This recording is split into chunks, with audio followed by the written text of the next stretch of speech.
할렐루야. 네.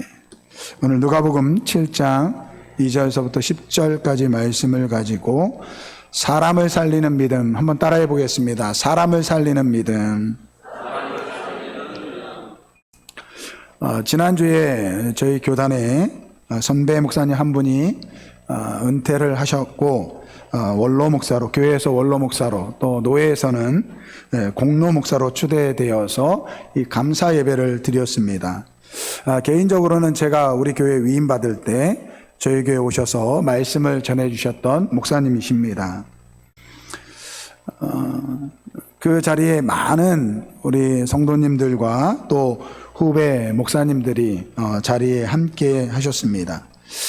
그 모습을 보면서 저 개인적으로 그런 생각을 했어요. 목사님이 목회를 참 잘하셨구나.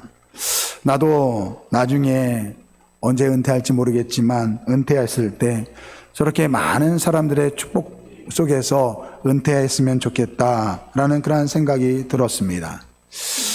그런데 그 감사 예배를 드리고 돌아오는데 제 마음속에 또 그러한 생각이 들더라고요. 물론 많은 사람이 와서 함께 축하해주고 축복해주는 것도 좋지만 예수님께 인정받는 그 모습이 참 중요하지 않을까. 그러면서 과연 예수님은 나를 어떻게 생각하실까라는 그러한 생각과 두려운 마음이 들었습니다. 우리가 아무리 사람들이 저를 인정해주고 축복해주고 잘한다 박수 쳐줘도 주님께서 만약에 너는 아니야 라고 하신다고 한다면 참 허망할 수 있겠다라는 생각이 듭니다. 오늘 우리의 믿음도 이와 같지 않을까 생각합니다. 아마 이 자리에 있는 우리 대부분은 어느 정도 신앙생활 했으면 나름대로 나는 그래도 믿음이 괜찮다라고 아마 생각할 것입니다. 그러나 과연 예수님께서 우리의 믿음을 어떻게 보실까? 이게 정말 중요할 것 같다는 생각이 듭니다. 예수님께서는 그 예수님의 제자들 그리고 자신을 따르는 그런 많은 사람들에게 요구하셨던 것이 바로 믿음이었습니다.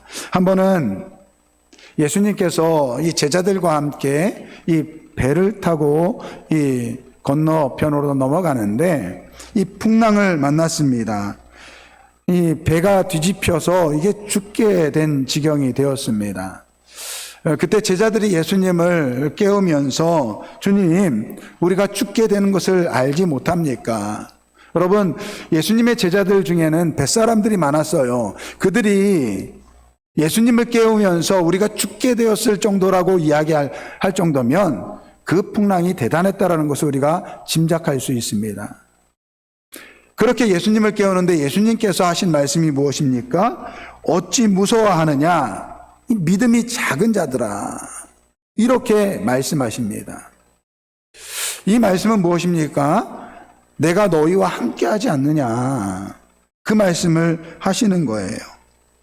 또 한 번은 어느 아버지가 이 귀신 들린 아들을 고치기 위해서 제자들에게 데려왔는데 제자들이 고치지를 못하는 거예요.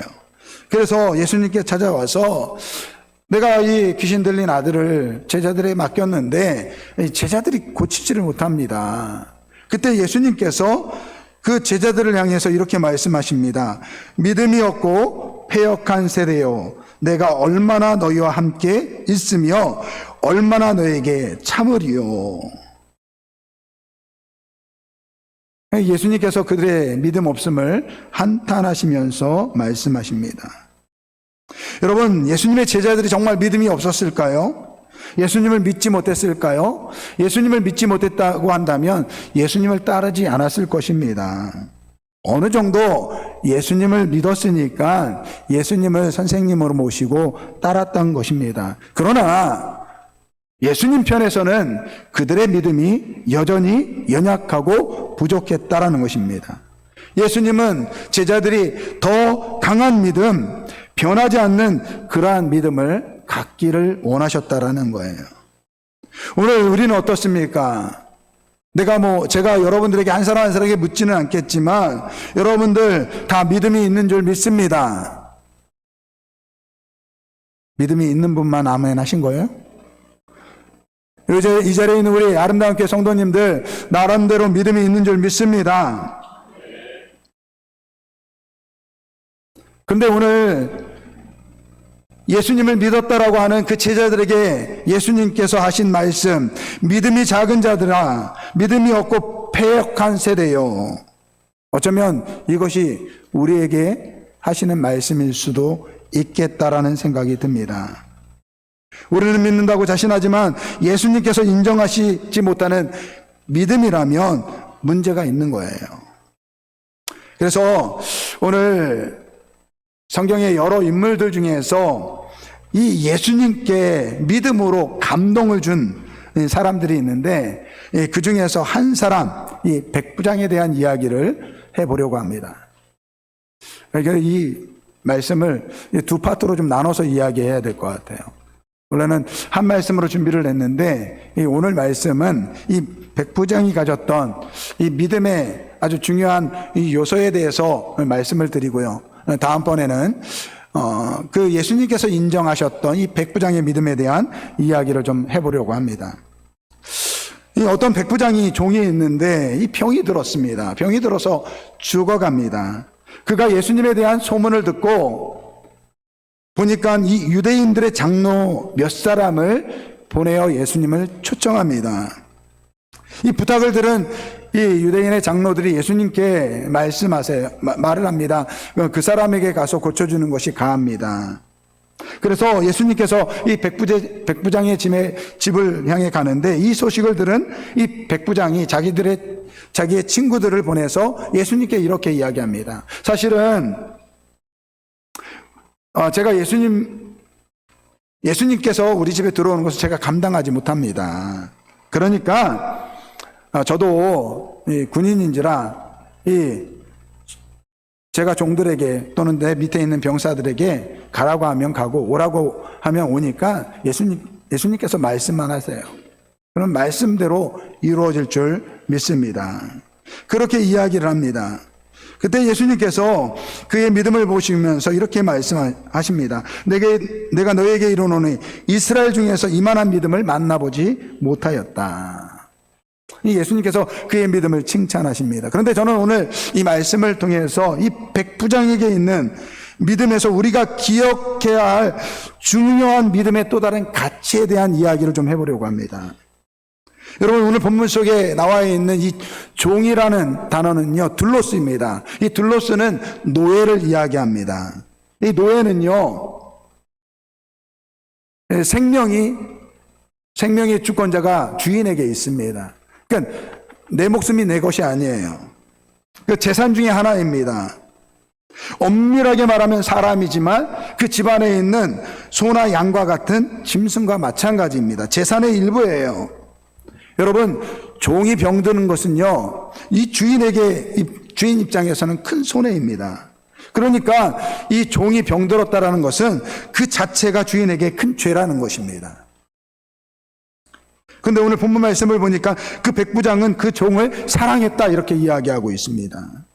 그러니까 그 백부장은요, 이 짐승의 하나와 같은 그 노예를 하나의 인격체로 바라보고 있었다라는 것입니다. 그뿐 아니라 이 유대인들의 장로들이 이 백부장에게 이야기하는 내용을 보십시오. 뭐라고 이야기합니까? 그는 로마 사람인데도 불구하고 우리 민족을 사랑하고 우리를 위해서 회당을 지어줬다 이렇게 이야기하고 있어요. 여러분, 백부장이라고 하는 사람은요, 대단한 권력을 가지고 있는 그러한 사람입니다. 당시 시대적인 상황을 보면요, 로마라는 나라가 이 이스라엘을 지배하고 있었던, 점령하고 있었던 시대입니다. 그래서 그때 당시에 그 정부는요, 로마 정부예요. 로마에서 황제를 보내고 총리를 보내고 그 지역을 다스리게 했습니다. 그러니까 그 당시에 이 로마 정부 밑에 이 군인으로 있다라는 것은 대단한 권력자라는 것입니다. 그래서 그런 면에서 이 유대인은요, 이 백부장 밑에서 굴복해야 하는 종속적인 사람입니다. 그러나 이 백부장은요, 자신의 권력을 남용하지 않았다라는 거예요. 오히려 자신의 권력을 가지고 다른 사람을 돌보고 도우는데 사용했다라는 것입니다. 오늘 백부장이 이 종이 병이 들었을 때 예수님을 찾습니다. 그 예수님을 찾는 이유는 무엇입니까? 자신의 종을 고쳐주실 것을 믿는 마음으로 찾았다라는 거예요. 그 믿음은요, 이 백부장의 믿음은요, 종을 살리려는 믿음이었다라는 것입니다. 여러분, 우리가 믿음이 좋다라는 말 참 많이 합니다. 그런데 여러분 그거 아세요? 우리의 믿음이 굉장히 이기적일 때가 많다라는 거예요. 우리가 믿음이 좋다라고 하는데 남을 배려하지 않고 다른 사람들을 포용하지 못하는 그러한 믿음일 때가 많다라는 거예요. 여러분 2022년 11월에 한국 리서치에서 조사한 내용을 보니까요, 우리나라 주요 종교에 대한 호감도를 조사를 했습니다. 그런데 여러분 기독교에 대한 62%의 사람이 기독교에 대해서 부정적으로 생각한다고 이 조사가 나왔어요. 천주교, 불교와 천주교는 각각 35%, 37%의 사람이 부정적으로 생각하는데 기독교에 대해서는 67%의 사람이 부정적으로 생각했다라는 거예요. 거의 불교와 천주교에 비해 2배 높은 사람들이 기독교를 안 좋게 생각한다라는 거예요. 무슨 말입니까? 사람들이 이제는 교회 다니는 것보다 차라리 불교나 천주교 가겠다라고 이야기한다라는 것입니다. 여러분, 왜 이렇게 우리 사회가 기독교에 대한 부정적인 그런 생각이, 인식이 커졌을까요? 여러분, 코로나가 한창 진행됐을 때 이 사회적 거리두기가 실행됐습니다. 그때 모든 종교 모임이 제한되어 있었어요. 여러분, 우리나라뿐만 아니라 전 세계 모든 나라가 비슷한 내용으로 종교 집회가 제한되어 있었습니다. 기독교뿐만 아니라 천주교의 미사, 불교의 법회도 다 제한되었습니다. 제가 당시에 이 미국에 있는 목사님, 그리고 영국에 있는 목사님들에게 현지 상황을 물어봤어요. 길게는 2년 동안 예배당에서 예배를 드리지 못했다고 합니다. 우리나라 우리 예배당이 이 문을 닫았다고 이야기하는데, 여러분 천주교는요, 천주교가 우리나라에 들어온 이래로 처음으로 미사가, 이 성당에서 드려진 미사가 그쳤다고 합니다. 우리나라도 이렇지만요, 제가 조사해 보니까요, 여러분 이 이슬람 문화권 있잖아요. 여러분 시리아 같은 경우는요, 우리 교회 예배당과 같은 곳이 바로 이슬람 사원인 모스크라는 곳이 있대요. 그런데 이 시리아 지역에서는요, 1000년 만에 처음으로 이 코로나로 인해서 모스크가 폐쇄되었다고 합니다. 이런 전 세계적으로, 전 국가적으로 모든 종교에서 사회적 거리를 두기 위해서 이 교회 또는 모든 종교 집회가 제한이 됐을 때 한국 교회 몇몇 교회가 예배를 강행했습니다. 사회적인 물의를 일으켰어요. 그들은 이렇게 말합니다. 교회에 있어서 우리 성도들에게 예배는 생명이다. 여러분, 우리 그리스도인들에게 예배가 생명이지 않은 사람들이 있습니까? 모두에게 예배는 소중합니다. 우리 교회도 마찬가지예요. 우리 교회도 정부의 방역에 따라 예배를 드렸지만, 여러분 우리가 예배를 소홀히 했습니까? 저는 그렇게 생각하지 않습니다. 더 열심히 준비하려고 했습니다. 당시에 오전 예배 한 번 드릴 수밖에 없어가지고 더 열심히 준비했고, 또 예배에 참석하지 못하는 분들을 위해서 온라인을 구축해서 온라인을 통해서 생방송으로 예배를 드렸습니다. 여러분, 제가 코로나 걸린 거 아시죠? 금요일 날 코로나 확진을 받았어요. 어떻게 이제 주일날 예배를 못 드리니까. 그래서 그때 우리 김영진 전사님 계셨으면 김영진 전사한테 시켰을 텐데, 전사님도 안 계셨어요. 다른 목사님에게 부탁할까라고 하다가 그건 아니다. 그래서 제가 그 다음날 토요일 날 녹화를 했습니다. 그러니까 금요일 날 확진되고 이제 토요일 날이니까 그때 한참 몸이 아플 때였어요. 이제 교회 와가지고 녹화를 뜨는데 제 마음 같아는 몸이 너무 아파가지고 빨리빨리 하고 그냥 대충 녹화하고 들어가고 싶은데 저희 사모님이 안 됩니다. 이렇게 해서는 안 됩니다. 해가지고 3번 녹화를 해가지고 그 녹화한 거 가지고 주일날 예배를 드렸습니다. 여러분, 우리 교회뿐만 아니라 많은 교회가 방역을 따르고 최선을 다해서 예배를 드렸습니다. 제가 보니까요, 어떤 교회는 예배당에서 예배를 드리지 못하니까요, 운동장에 모여서 차에서 예배를 드렸다라고 이야기합니다. 그러나 몇몇 교회는 마치 자신들만이 믿음이 좋은 것처럼 예배를 소중히 여기는 것처럼 방역을 무시하고 예배를 강행했습니다.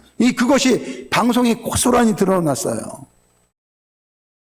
여러분, 그때 우리나라 이 코로나가 확산하게 된 계기가 무엇입니까? 신천지의 그 모임이었습니다.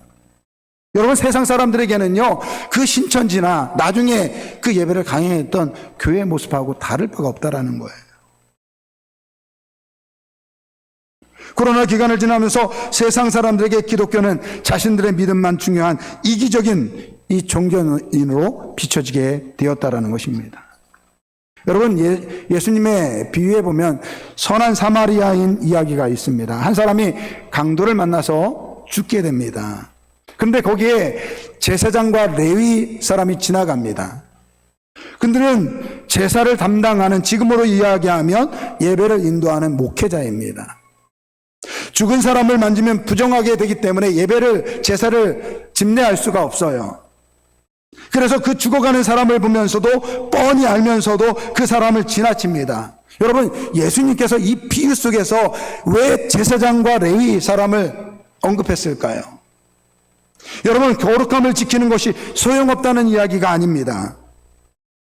제사를 집행해야 되기 때문에 거룩해야 돼요. 거룩함을 지켜야 됩니다. 하지만 그 거룩함이 죽어가는 사람의 생명보다 귀할 수 없다라는 거예요.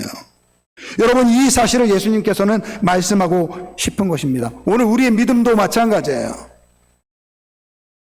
여러분, 우리가 가지고 있는 믿음, 이 믿음은 소중한 것입니다. 왜? 나를 구원하는 하나님의 은혜이기 때문에. 그러나 여러분, 그 믿음이 나만으로 만족하고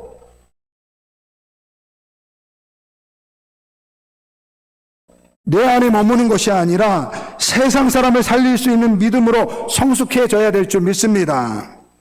여러분, 로마서 8장 13절 말씀해 보니까 바울 사도가 이런 이야기를 합니다. 그러므로 만일 음식이 내 형제를 실족하게 한다면 나는 영원히 고기를 먹지 아니하여 내 형제를 실족하지 않게 하리라. 이 말씀은 이방인 제사로 드려진 그 음식에 관한 이야기입니다. 근데 뭐라고 이야기합니까? 자기 믿음으로는요, 얼마든지 그 제사로 드렸던 그 고기를 내가 먹을 수 있다라는 거예요. 근데 혹시라도 내가 그것을 먹다가 내 형제가 저 사람 왜 이방인 제사에 드렸던 고기를 먹지? 라고 하면서 실족하게 되면 내 그 실족하는 사람을 위해서라도 내 믿음을 내려놓겠다라는 거예요. 그러면서 뭐라고 합니까? 영원토록 내가 그 사람을 위해서 고기를 먹지 않겠다라고 이야기합니다. 지난주에 우리 교회에 한 청년이 찾아왔어요. 자기가 공부하는 대학원에 여러 친구들이 있는데요, 이 기독교 친구들이요, 그렇게 욕을 얻어먹는다라는 거예요. 그래서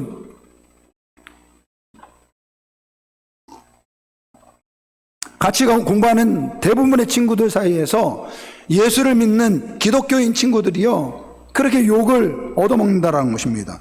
왜 그러냐 그랬더니 너무 이기적이라는 거예요. 너무 야같다는 이야기를 합니다. 여러분, 제가 그 이야기를 듣는데 두 가지 생각이 들더라고요. 첫째는 예수를 믿는 친구들이 왜 그래? 라는 그 질문과요, 제가 그래서 그 친구에게 물어봤어요. 나는 어떠니? 물어봤어요. 나는 어떠니?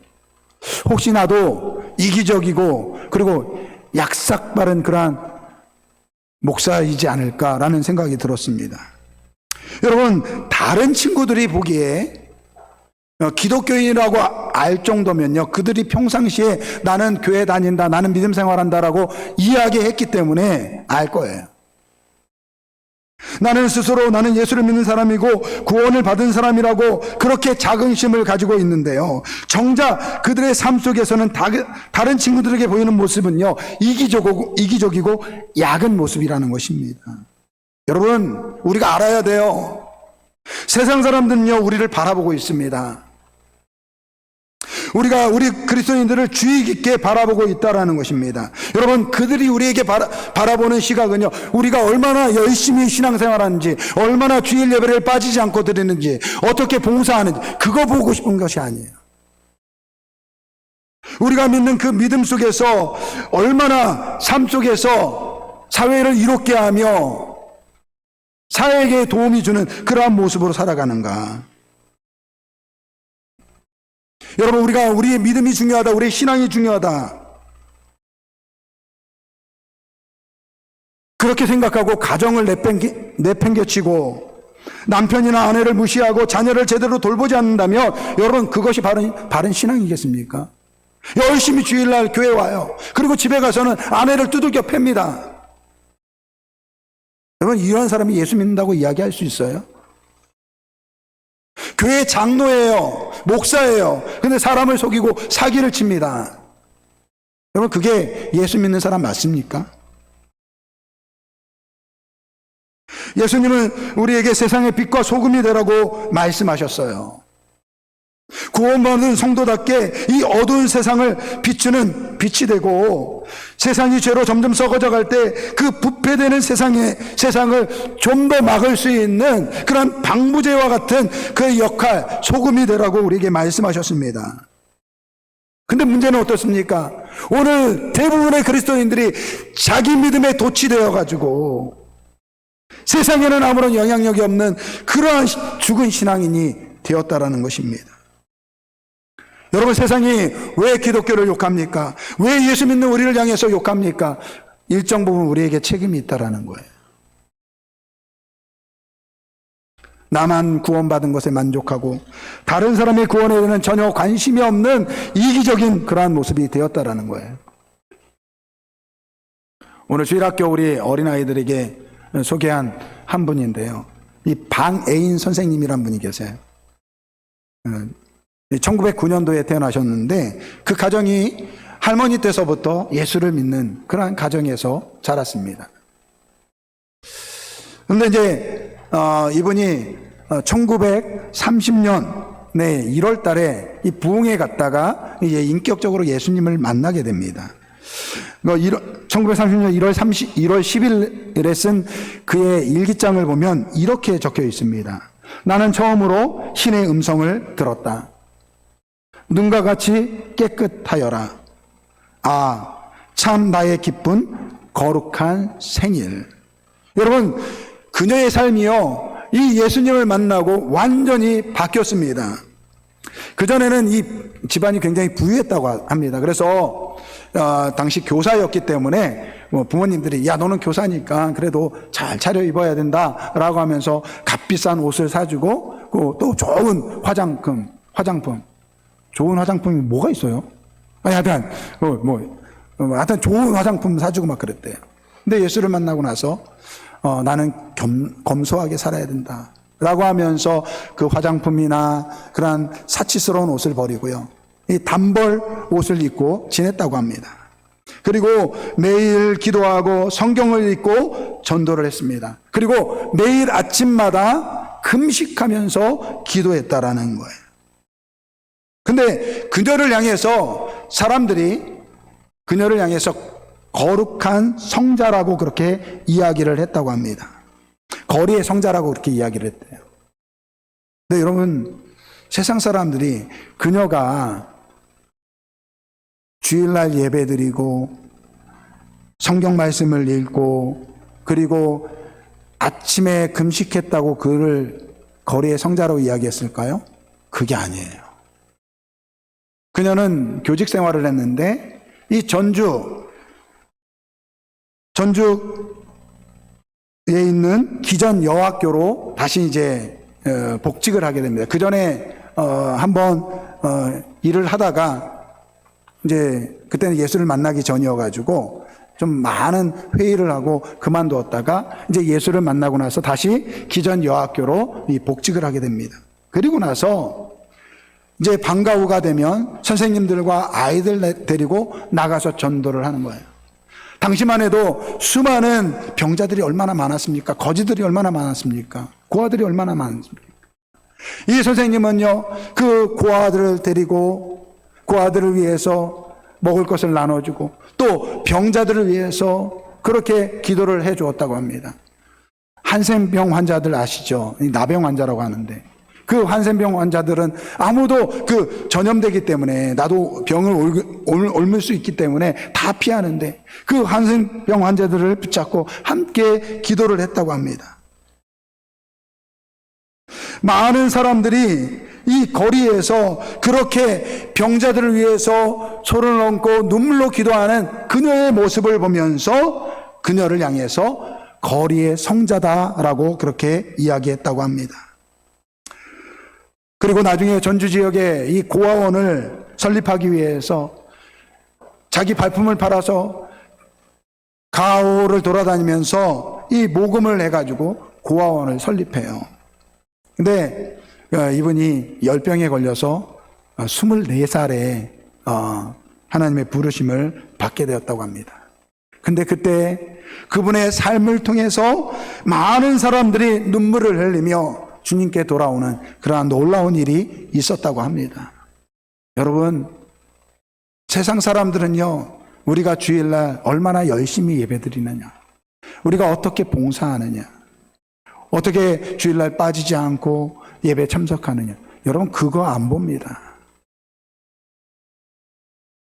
세상 사람들이 보는 것은요, 우리가 예수를 믿는 믿음 가운데 가정에서 어떻게 살아가느냐, 직장에서 어떠한 모습으로 살아가느냐, 우리가 처해 있는 상황에서 어떠한 모습으로 살아가느냐, 그 모습을 본다라는 거예요.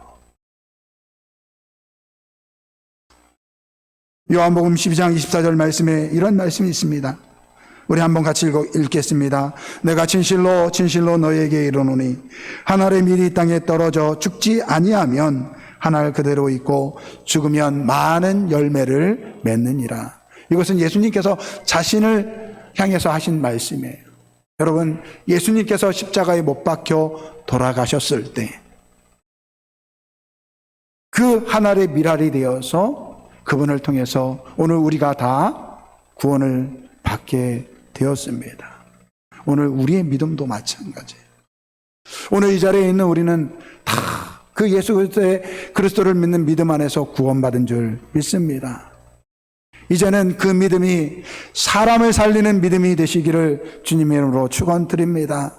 여러분을 만나는 우리 아름다운 교회 성도들을 만나는 사람들이 오늘 우리를 통해서 비춰지는 그 예수 그리스도를 믿는 참된 모습 속에서 나도 저가 믿는 예수를 믿겠노라고 하는 그러한 사람을 살리는 믿음이 되시기를 주님의 이름으로 축원드립니다.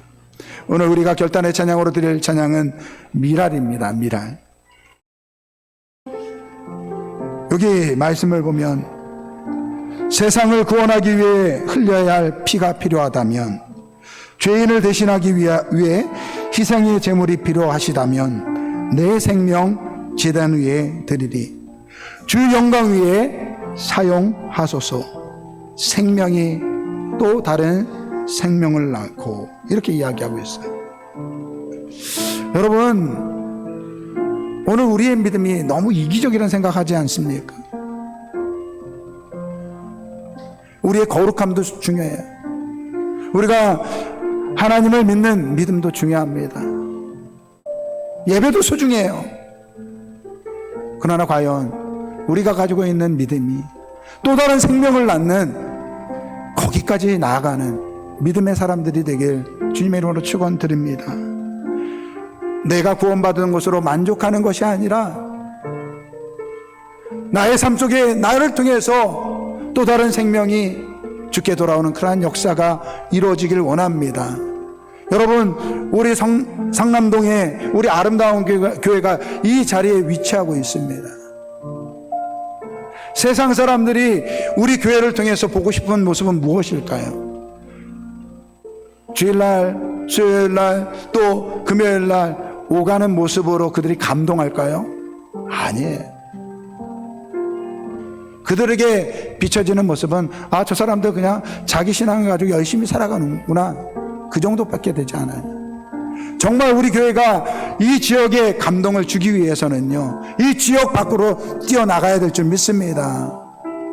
그리고 예수님의 사랑을 전해야 돼요. 저는 오늘 우리 아름다운 교회가 그러한 미랄이 되는 교회가 되길 원합니다.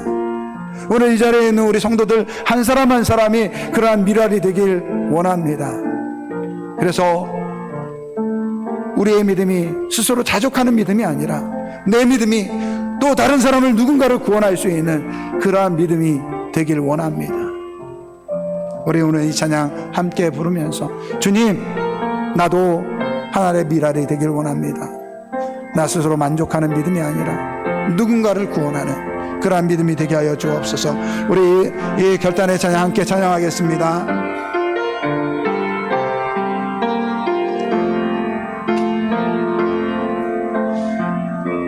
세상을 구원하기 위해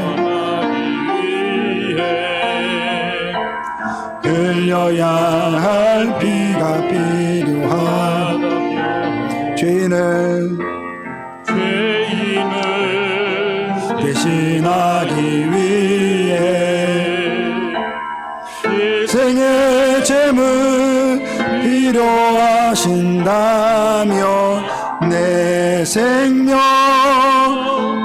제단 위에 드리리. 주 영광 위에 사용하소서. 생명이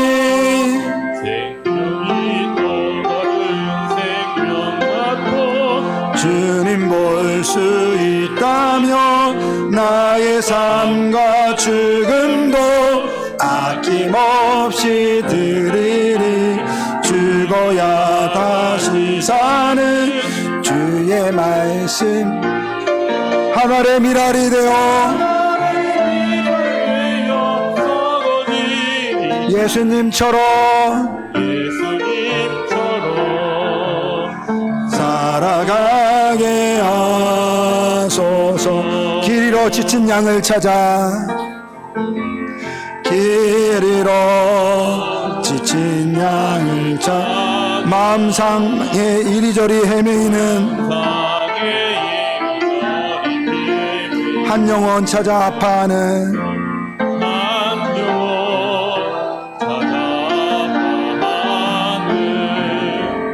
예수님 마음 내게 주옵소. 십자가 온 세상 위한 눈물로 그게 가게 하소서. 그 생명 낳고 주님 볼 수 있다면 나의 삶과 죽음도 없이 드리니. 죽어야 다시 사는 주의 말씀 믿으며 성어드리니. 예수님처럼 살아가게 하소서. 이 시간 우리 한번 같이 결단의 기도를 드리기를 원합니다. 예수님께서 십자가에 죽으심으로 하나의 미랄이 되어서 그 복음을 통해서 우리가 구원을 받았습니다. 여러분, 우리의 믿음도 소중합니다. 우리가 신앙생활하는 모습도 소중합니다. 그러나 오늘 우리의 그 믿음이 하나의 미랄이 되길 원합니다. 사람을 살리는 믿음의 사람들이 되길 주님의 이름으로 축원드립니다. 나를 통해서 내 사랑하는 배우자가, 남편이, 아내가 예수를 믿는 하나의 미랄이 되길 원합니다. 나를 통해서 우리 가정이 예수를 믿을 수 있는 하나의 미랄이 되길 원합니다. 나를 통해서 내 직장에 있는 동료들이 예수를 믿는 하나의 미랄이 되길 원합니다. 아버지여, 주님께서 십자가의 죽으심으로 구원을 베풀어 주신 것처럼 오늘 우리의 믿음이 사람을 살리는 믿음이 되게 하여 주옵소서. 우리 주여 일창 부름으로 통성으로 기도합니다. 주여, 사랑의 하나님 아버지 감사합니다. 사랑의 하나님 아버지 감사합니다. 하나님 미랄이 되게 하여 주옵소서. 하나님 미랄이 되게 하여 주옵소서. 아버지, 우리의 믿음이 너무 이기적이고 아버지 이기적인 모습이 아닌지 아버지 돌아오길 원합니다. 나만 구원받는 거 만족하고 내 신앙으로 아버지 자랑하는 모습이 아니라 정말로 나를 통해서 하나님의 미랄이 될 수 있도록 인도하여 주시길 원합니다. 너희는 세상의 소금이라 너희의 빛이라 말씀하셨던 그 말씀을 기억하며 세상에 나가서 빛과 소금의 역할을 감당하는 우리 아름다운 그 모든 성도들 되게 하여 주옵소서. 그들이 거하는 그곳을 아버지 우리의 믿음을 통해서 사람을 살리는 아버지 그러한 믿음의 사람들 되게 하여 주옵소서.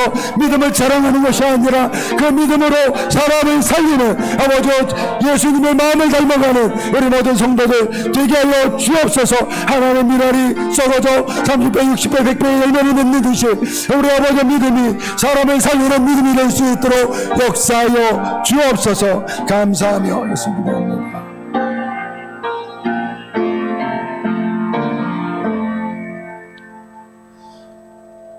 아버지 하나님 감사합니다. 주님께서 우리를 사랑하여 주셔서 예수를 믿는 믿음 안에서 거룩한 하나님의 백성으로 불러주시네 은혜 감사를 드립니다. 아버지여, 그 믿음이 우리를 구원하신 것처럼 오늘 우리가 하나님의 미랄이 되어서 우리의 믿음이 또 다른 누군가를 살릴 수 있는 생명의 믿음이 될 수 있도록 은혜 베풀어 주옵소서. 우리 아름다운 교회 성도들의 삶과 일터와 아버지 그들이 거하는 모든 곳에서 아버지여 사람을 살리는 믿음의 사람들이 될 수 있도록 주님 축복하여 주옵소서. 예수님의 이름으로 기도드립니다. 아멘.